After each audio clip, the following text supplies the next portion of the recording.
Well, some are calling it the biggest gaffe in the history of presidential debates. Governor Rick Perry drawing a big blank at last night's GOP debate, forgetting one of the 3 federal agencies he would cut if he were elected president. Take a listen.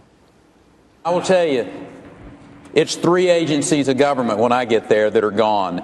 Commerce, education, and the, what's the third one there? Let's see. You need 5. Oh, 5. Okay. So commerce, education, and the EPA? EPA. There you go. No, again. Let's talk deposition. Seriously?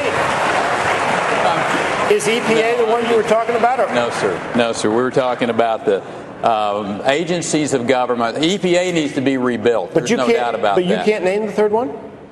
The third agency of government, yeah. I would do away with the education, the commerce, and let's see. I can't. The third one I can't. Sorry. Oops. Governor Rick Perry joins me now on this. Governor, thank you so much for being Megan, here. it's an honor to be here with you. That's pretty brutal, isn't it? How did it happen? Let me tell you, I think it's happened to everybody before, and I stepped in it, that's for sure. And as a matter of fact, I think still some of it's stuck on my feet. But the fact is that there are a lot of Americans out there that were not unlike me as they sit around and they think about federal agencies that they'd like to forget. Well, I certainly had that agency of energy stuck on it wasn't even on the tip of my tongue. But what was going through your mind? Because, we've all been there where we're searching for something and you're thinking, will it come to me? Will it come to me? No, it won't come to me. It would not come to me. Even to the point of looking over to Mitt and Herman and Ron Paul and saying, hey, you guys want to give me a hand Well, how here? about that? Because Ron Paul threw your lifeline, and so did Mitt Romney. What do you think of that? Look, Mitt Romney, he's your big rival in this campaign. Well, here's the seriousness of this, is that we were having a good debate. We were talking about a lot of issues that are important to the people of this country. And as a matter of fact, we're having a little fun with it, which is fine. I think we ought to. You can go to rickperry.org and give your ideas of federal agencies that you would like to forget. And I think we've had over 2,000 hits already, Megan. So, people understand. You make mistakes. Things don't come out of your mouth right. But we talked about a lot of really important issues, like my tax plan. I mean, we had a great opportunity to share our flat tax with the people of America. I'm going to be back into South Carolina tonight. I'm going to be back in Iowa, and we're going to be talking about how to make this tax, this personal income tax, flat, simple, deduct your charitable, deduct your local taxes, deduct your mortgage interest, get rid of cap gains, get rid of dividend taxes, take 20% of that, put it on a postcard. As a matter of fact, bring the postcard? I brought you the postcard right there. That's it. That's what tiny. it'll take. That is tiny. Send it in, and that takes care of the personal income tax. It will end the IRS as we know it. Let me ask you this, Governor, because I mean, you did have an opportunity to discuss some issues and substantive discussions, but then you have everybody focusing not on that, but this moment.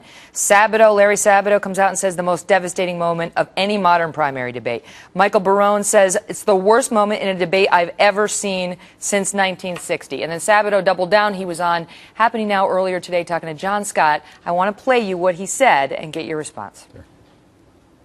It was a disaster. There's just no way to put any fine point on it. This wasn't just a moment, John. It was a series of events that's taken place since Perry has entered the contest.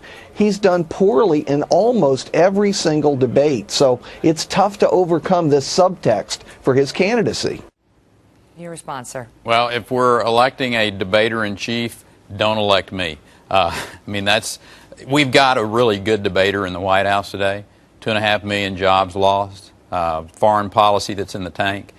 We have a president that, from my perspective, is an absolute disaster from our economy in this country. He is a great debater. I have led the second largest state of the nation for the last almost 11 years. We created more jobs than any other state in the nation. We have created the land of opportunity. People continue to move to the state of Texas because they know that there are great policies that have been put in place.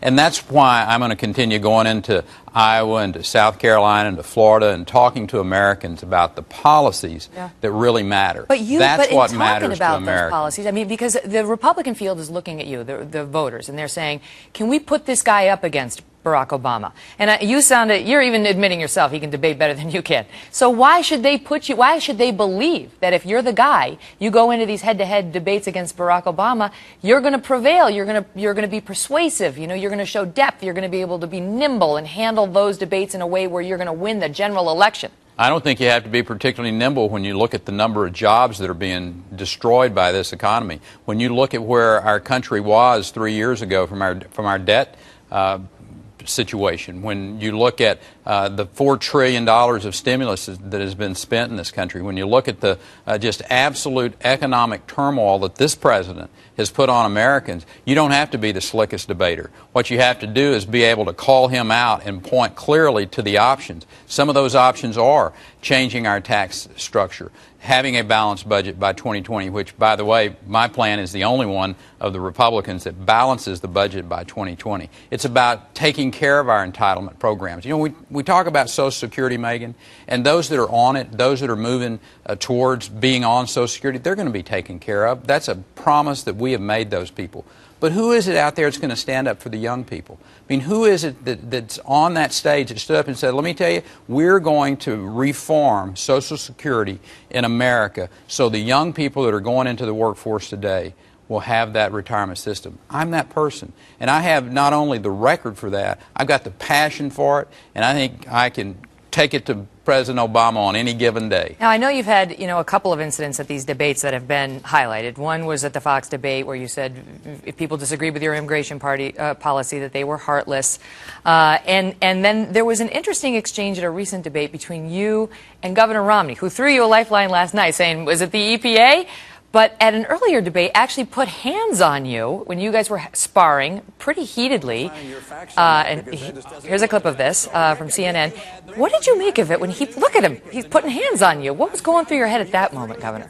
I wasn't paying attention to what was going on. I was more focused on the conversation that was going back and forth. Have things softened now, do you think, with him reaching out to you to help you in that moment last night? Look, there's never ever been any differences on a personal. This has all been philosophical differences that I've had with whether it was Herman Cain and his tax plan that creates a VAT and creates a new sales tax, or whether it's been Mitt's multiple positions that he's had on a lot of different issues. So these are all philosophical discussions that we're having. Each one of those men and women on that stage I have the highest regard for, and running for the presidency of the United States, I certainly respect each one of them. And how about Herman Cain? There's obviously he's been mired in controversy over the past week or so, 2 weeks. You've just come out with a new ad in Iowa talking about your family values and your wife, who's your lifelong sweetheart. Some are suggesting maybe that is in some way a comment on the situation that Mr. Cain is going through. Is it? Not at all. It's about me, and it's about my family, and it's about my beliefs. So, matter of fact, it hadn't got a thing to do with Herman Cain. It's got everything to do with Rick and Anita Perry. And what do you think you're going to do at this point, Governor? Because obviously, you came out, you made a big splash, you were the front runner, but now you're down into the single digits in a lot of these polls, in particular in these battleground states that we're going to look at in the next month, coming up in Iowa and in New Hampshire and Florida and South Carolina. How are you going to turn things around? We keep talking about the issues that are important to people, and that's about jobs. And there's no one who has a record to go talk about that I have for my 10-plus years as a governor of the state of Texas. Yeah. And I truly believe that American people want to see the policy. They want to see whether it's tax plans, whether they want to see the spending cuts, show us how to grow this economy.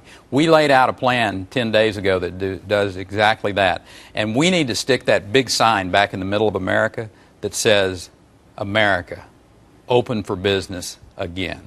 Governor Perry, thanks so much for being here. Good to be with you, Megan. Pleasure seeing you here on the set. Yes, ma'am. All the best to you. And to you.